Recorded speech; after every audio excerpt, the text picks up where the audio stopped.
Less than a year ago, two of my dear friends were thrown into prison in a large Muslim country for talking to Muslims about Jesus. In most of these countries, which are predominantly Muslim, one cannot go and freely talk about Jesus without fear of prison or even death.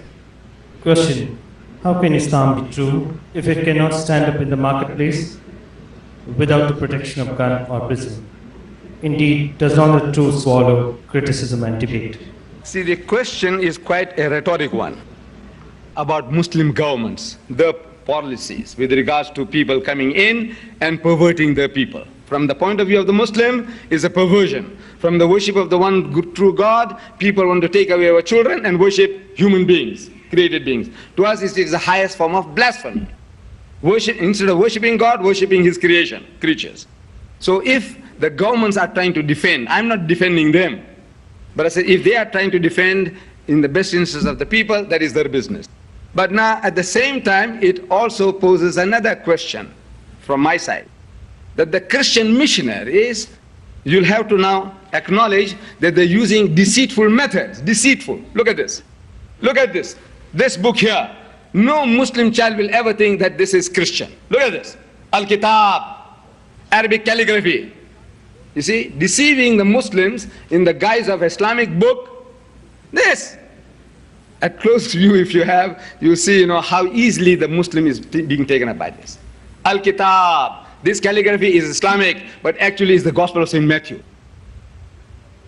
Can you imagine? Deceit. Now, I want to know whether your Christianity allows you to deceive people.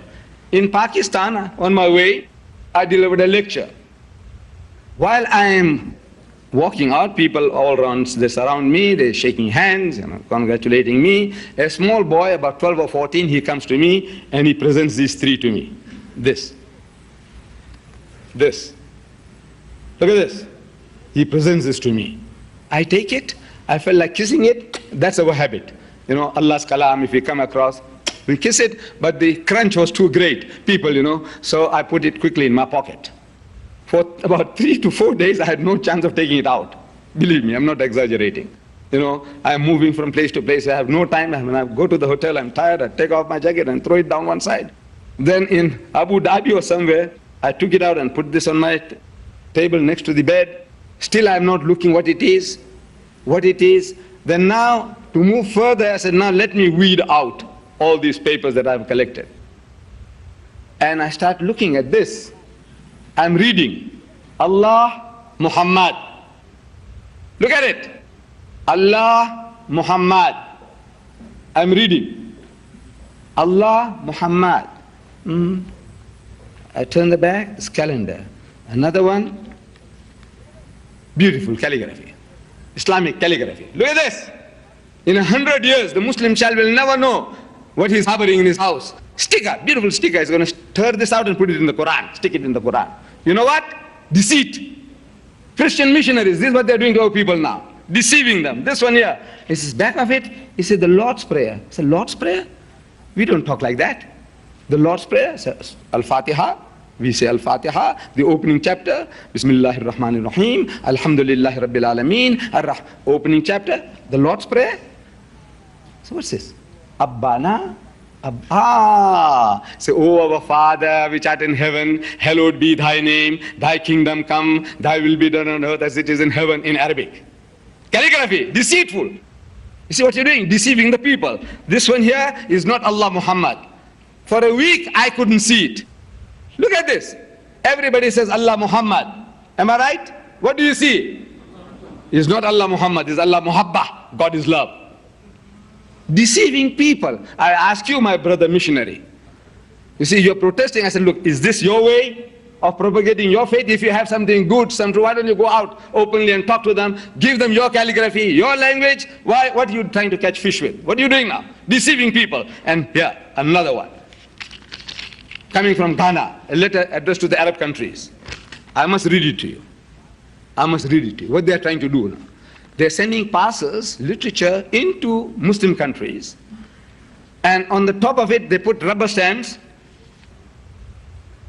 This is asking now, do you think that if I send you bigger parcels, about twice or thrice the sizes I sent you with our franking stamp, which has the name Islamic Madrasatul, Islamic Madrasatul. I don't know what it really means.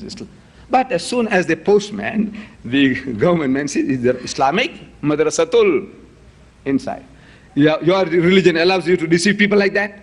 In the guise of, Jesus Christ truly described them.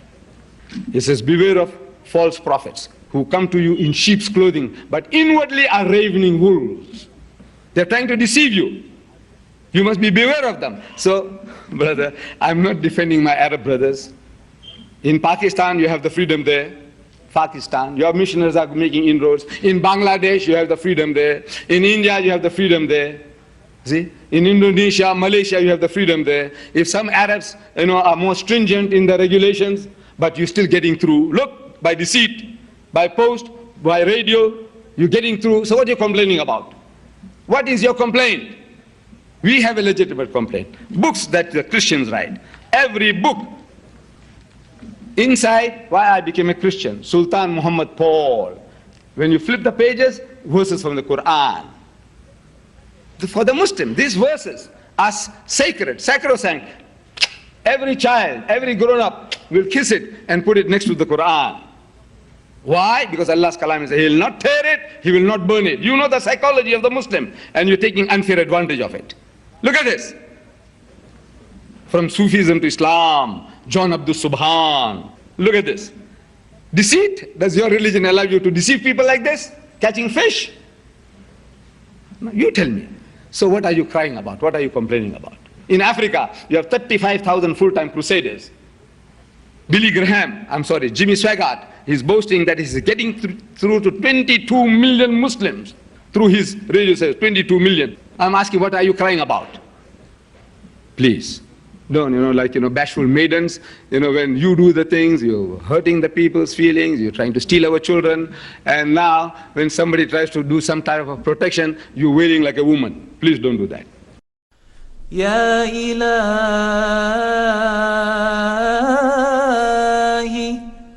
Allah Ya Ilahi